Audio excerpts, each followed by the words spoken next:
Olá, boa noite. Começa agora o Jornal da Justiça desta quarta-feira, 17 de junho. 8 ministros já votaram para negar ação contra o inquérito das fake news. A investigação foi instaurada pela Corte para apurar notícias falsas e ameaças a ministros do Supremo. E você confere ainda na edição de hoje.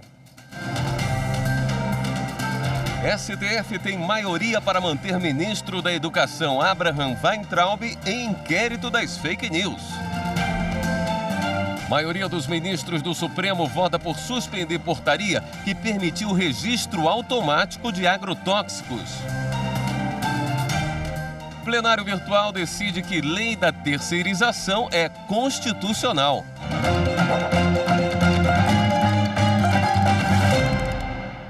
O plenário do Supremo Tribunal Federal tem maioria a favor da continuidade do chamado inquérito das fake news. O julgamento por videoconferência foi suspenso há pouco e será retomado amanhã com o voto do ministro Marco Aurélio. O ministro Alexandre de Moraes foi o primeiro a votar nesta quarta-feira. Ele acompanhou o ministro Edson Fachin, relator da ação. Fachin já havia entendido que o chamado inquérito das fake news, aberto pelo Supremo Tribunal Federal, por iniciativa do presidente Dias Toffoli, é legal e deve ter prosseguimento. Alexandre de Moraes, que é relator do inquérito, destacou o grau de violência das ameaças sofridas pelos ministros da Corte. Abre aspas. Que estuprem e matem as filhas dos ordinários ministros do Supremo Tribunal Federal. Fecha aspas. Em nenhum lugar do mundo isso é liberdade de expressão. Isso é bandidagem, isso é criminalidade. Postagem realizada por uma advogada do Rio Grande do Sul, incitando o estupro, incitando violência sexual contra a filha de ministros do Supremo Tribunal Federal. Se acabarem com a prisão em segunda instância, só nos resta jogar combustível e tocar fogo no plenário do Supremo Tribunal Federal, com ministros Barbies dentro. O ministro Luiz Roberto Barroso também acompanhou o relator. Ele afirmou que na democracia não há espaço para violência, ameaças e discurso de ódio e que o inquérito é um direito de defesa da Corte. Numa democracia, vigora a liberdade mais ampla possível, mas as instituições democráticas precisam ter mecanismos de autodefesa. O quarto voto pela constitucionalidade do inquérito das fake news foi o da ministra Rosa Weber. A pretensiosa aspiração visa, inclusive por meio de ataques destrutivos e ameaças impulsionadas por algoritmos de inteligência artificial, a corroer a nobilíssima missão conferida a esse Supremo Tribunal Federal de intérprete e guarda da Constituição, a corroer, em última análise, a própria democracia. Para o ministro Luiz Fux, os atentados praticados contra o Supremo e outros investigados no inquérito são gravíssimos e devem ser apurados. Se enquadram no Código Penal, se enquadram na Lei de Segurança Nacional, se enquadram na Lei de Organização Criminosa e, mais ainda, são atos lindeiros aos crimes equiparados ao terrorismo. E o que diz a Constituição? Um dos fundamentos da República é o repúdio ao terrorismo. E esses atos que estão sendo praticados é o germe inicial de instalação no Brasil de atos de terrorismo contra a Corte, manifestações de atentado contra o prédio, contra os ministros, visando exatamente elevar o temor. A ministra Carmen Lúcia também votou pela legalidade do inquérito. Para ela, as ameaças contra os ministros do STF agridem todo o sistema democrático. A liberdade democrática não convive com a censura. E, reitero, este Supremo Tribunal Federal tem sido um guardião dessa liberdade, da liberdade que não permite qualquer tipo de censura. A democracia guarda-se e mantém-se pela defesa do sistema. Não se presta a Constituição a ser morta pela ação de tiranos. A democracia não pode ser deixada em desvalia pela ação de pessoas autoritárias, daqueles que pretendem a morte da Constituição para colocar a sua vontade pessoal, individual, seus voluntarismos à disposição de todos os outros e submetendo e dispondo todas as pessoas a seu talante. Os ministros Ricardo Lewandowski e Gilmar Mendes também destacaram a violência dos ataques contra os integrantes do Supremo. Eles votaram pela constitucionalidade do inquérito das fake news. Com 8 votos pela rejeição da ação, que questiona o ato de instauração das investigações pelo Supremo, o julgamento foi suspenso e será retomado nesta quinta-feira com o voto do ministro Marco Aurélio. E nesta quarta-feira, o plenário fez uma homenagem ao ministro Edson Fachin. Ele completou 5 anos como integrante do Supremo Tribunal Federal. Edson Fachin completou 5 anos no Supremo Tribunal Federal nesta terça-feira, 16 de junho. Ele assumiu a vaga de Joaquim Barbosa. Antes de ocupar a cadeira no STF, enfrentou a mais longa sabatina da história da Corte, 11 horas de arguição. No Supremo, assumiu a relatoria da Operação Lava Jato após a morte do ministro Teori Zavascki. Também foi o relator de casos emblemáticos, como o mandado de injunção que criminalizou a homofobia e as ações que liberaram doação de sangue por homossexuais e mudança de nome de transgêneros. Na abertura da sessão desta quarta-feira, o presidente do Supremo Tribunal Federal, ministro Dias Toffoli, destacou a postura de Edson Fachin na condução de todos os trabalhos na Suprema Corte. Edson Fachin é fiel seguidor e defensor do Estado Democrático de Direito, da igualdade, das liberdades, dos direitos fundamentais e da segurança jurídica. É também um magistrado rigoroso em suas análises e votos, atento aos entendimentos dos pares e sempre aberto ao diálogo, tão essencial à função judicante e essência da própria democracia e razão de ser dos colegiados. Por meio de votos emblemáticos, o ministro Edson Fachin tem ajudado a formar a sólida jurisprudência deste tribunal na defesa da dignidade da pessoa humana e dos direitos fundamentais. Advogados que acompanharam a sessão e o Procurador-Geral da República, Augusto Aras, pediram a palavra para também homenagear Edson Fachin. O ministro Edson Fachin, na sua carreira como advogado e como professor, se notabilizou como uma das principais lideranças na constitucionalização do direito civil e, com todos os méritos, foi nomeado e muito agrega para os debates do egrégio Supremo Tribunal Federal. Festejamos nessa data este momento ímpar para Vossa Excelência, para a Suprema Corte, para os seus jurisdicionados. Um voto de continuado sucesso e de parabéns. Ministros do STF também se juntaram na homenagem ao colega. Um grande juiz, grande jurista, professor, que como poucos sabe reunir na medida exata grande competência e inteligência com uma refinada sensibilidade e enorme gentileza no trato com as pessoas. Vossa Excelência nos brinda como acadêmico, como ser humano e como membro integrante desta Corte. Receba minhas sinceras e respeitosas e afetuosas amizades.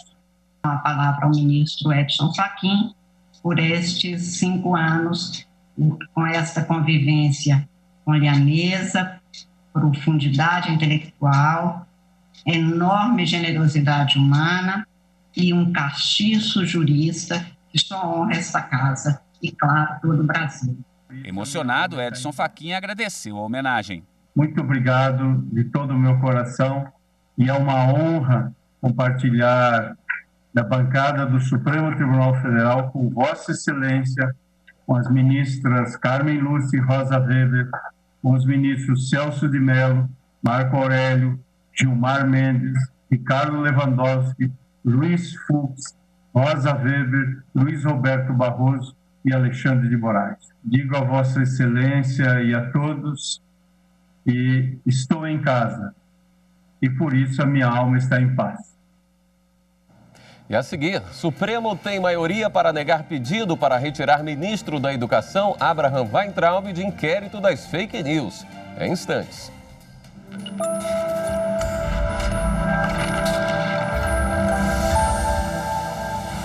A nossa Constituição, constituída sobre bases democráticas, possui os direitos dos cidadãos brasileiros previstos e devem ser concretizados.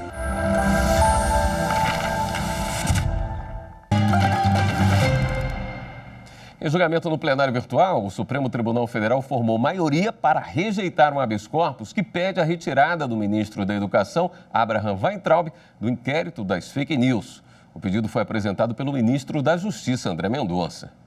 Por maioria, os ministros seguiram o voto do relator, ministro Edson Fachin, que rejeitou o habeas corpus por questões processuais. Para Fachin, esse tipo de ação não pode ser usada como recurso para questionar decisões do ministro Alexandre de Moraes, relator do inquérito das fake news. Weintraub foi incluído no processo após fazer ataques aos ministros do Supremo em reunião ministerial no dia 22 de abril. O julgamento no plenário virtual começou na semana passada e segue aberto até a próxima sexta-feira. O Supremo Tribunal Federal declarou constitucional lei que permite terceirização de atividades fim. Em julgamento virtual, 7 ministros acompanharam o voto do relator, ministro Gilmar Mendes. A lei trata do trabalho temporário nas empresas e também de prestação de serviço a terceiros. Ela amplia a contratação de serviço terceirizado para atividade meio e fim da empresa.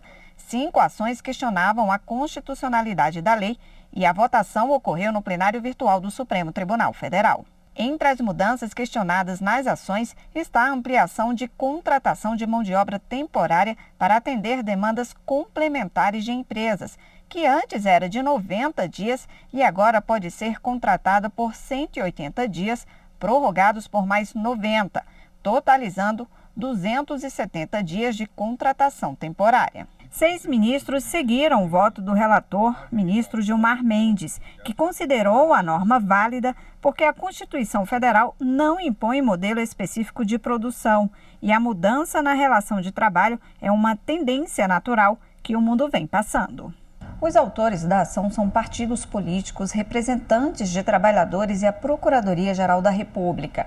Eles alegam que a terceirização irrestrita de atividades no setor público e privado precariza as relações de trabalho, prejudicando os trabalhadores, principalmente quanto aos direitos trabalhistas conquistados. A Procuradoria-Geral da República questiona também o processo legislativo no Senado Federal, que aprovou a lei alterando as regras.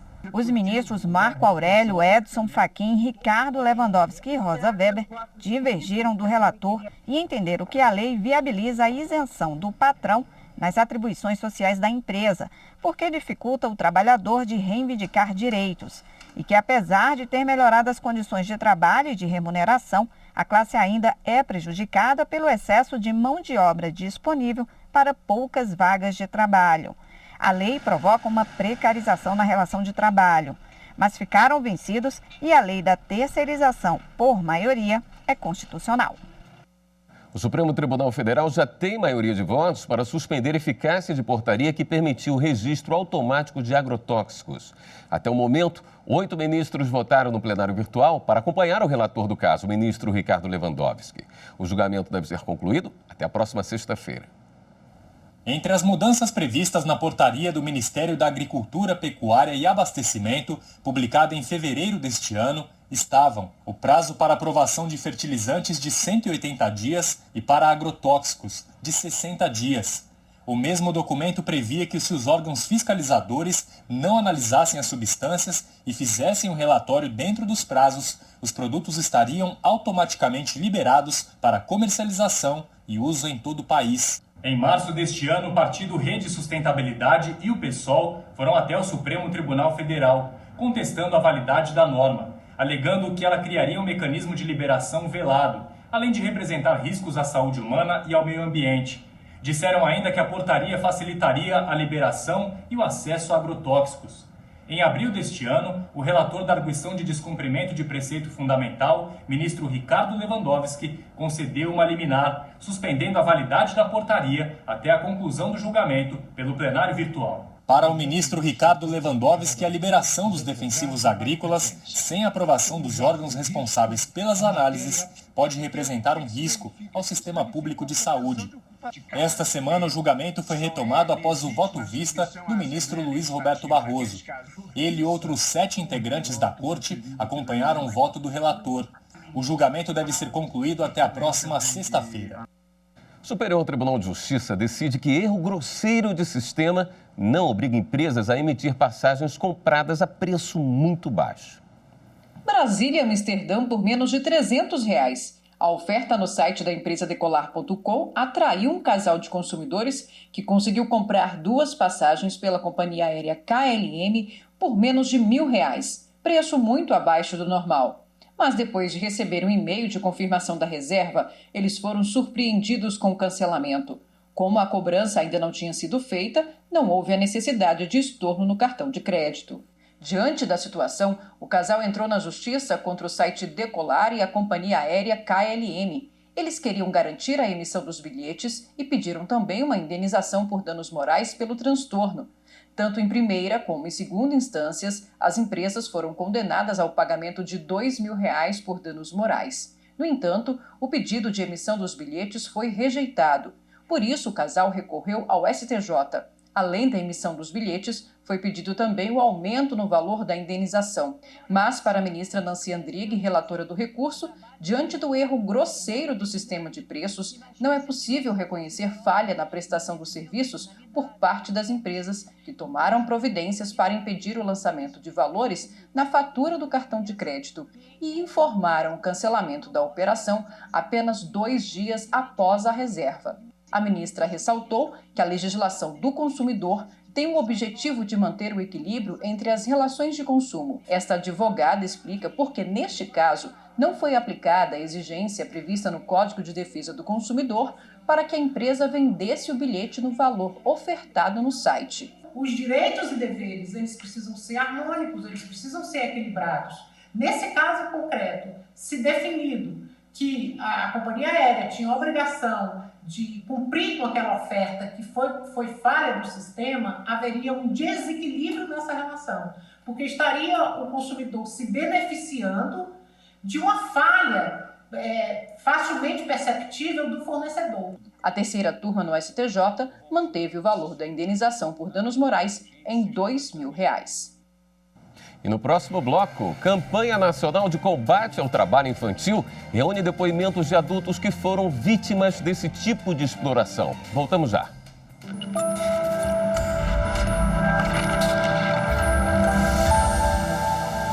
Uma Constituição representa a vontade e a luta histórica de um povo para a construção de uma norma-mãe, de uma norma que regule todo esse Estado, do ponto de vista político, social e econômico.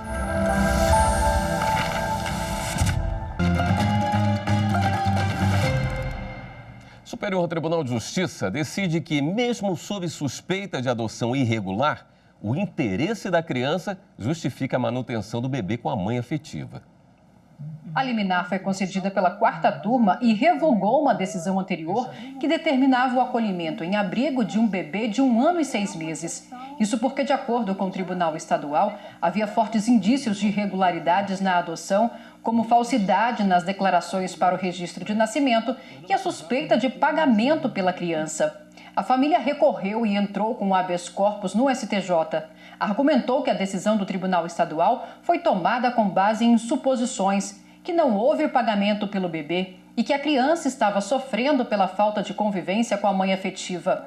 Ao julgar o mérito do pedido, a ministra Isabel Galotti afirmou que são graves e embasados os indícios de adoção irregular.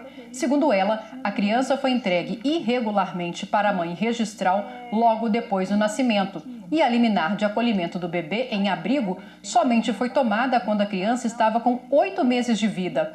A ministra explicou ainda que hoje, por força de uma liminar da presidência do STJ, ela permanece no convívio da família afetiva que registrou a criança há mais de 1 ano e meio, sendo que em todo esse período passou poucos dias no abrigo. Diante dessa situação, para a ministra, a transferência agora não é a solução mais recomendada, já que deve prevalecer o princípio do melhor interesse do menor, que conviveu desde o nascimento com a mãe registral. Esta advogada, especialista em direito de família, alerta que no Brasil só é considerada legal a adoção feita por processo judicial. Você só pode pleitear uma adoção na justiça. As adoções não são feitas, né, para menores de 18 anos em declarações extrajudiciais, ou seja, a criança, né, até 18 anos, ela será submetida a uma família substituta com acompanhamento de técnicos,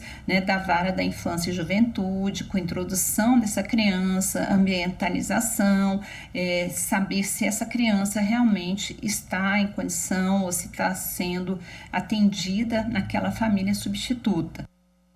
O Ministério Público Federal recomendou à Infraero que execute o projeto de sinalização das áreas de embarque e desembarque no aeroporto de Rio Branco.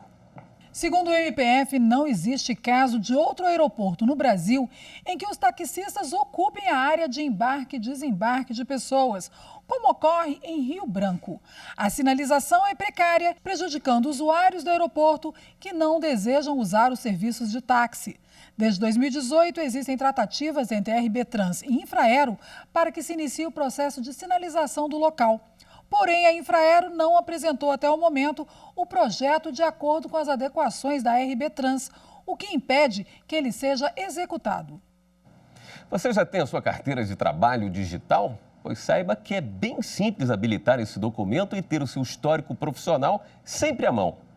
Tem gente que não sabe, mas desde 2017 a carteira de trabalho digital está disponível por meio de aplicativo para celular nas versões iOS, Android e pela internet. A novidade agora é que ela substitui a carteira de papel, ou seja, na hora da contratação, o trabalhador não precisa mais levar o documento para o empregador assinar. Se a empresa usa o e-Social, aquela plataforma do governo federal que permite o lançamento de todos os dados do trabalhador, basta apenas informar o número do CPF e pronto. Para o trabalhador é um ganho muito grande, porque além da segurança jurídica e segurança dos dados, ele vai poder acessar essa carteira de trabalho onde ele estiver. Desde que ele baixe o aplicativo, ele pode baixar isso pelo iOS ou pelo Android ou pela web mesmo.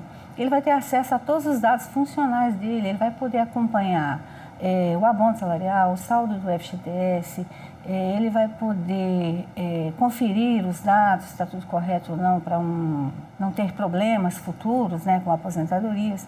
Um documento tão importante que traz informações sobre o histórico da pessoa no mercado de trabalho, a CTPS eletrônica veio para facilitar a vida do trabalhador que agora não precisa mais carregar a azulzinha para lá e para cá. A carteira digital estará sempre à mão quando precisar fazer alguma consulta. Para a empresa também fica bem mais fácil. Para habilitar a carteira digital é necessário fazer uma conta no sistema do governo federal por meio do link acesso.gov.br. Depois, é só baixar o aplicativo de forma gratuita e usar o login e a senha cadastrados. Nele você encontra todas as anotações, solicita benefícios como seguro-desemprego e vê se tem direito ao abono salarial. Segundo o Ministério da Economia, a carteira eletrônica está previamente emitida para todos os brasileiros e estrangeiros com CPF. Mas atenção, talvez você esteja pensando, agora com a carteira digital eu não preciso mais da versão impressa. Posso jogar fora? Nada disso.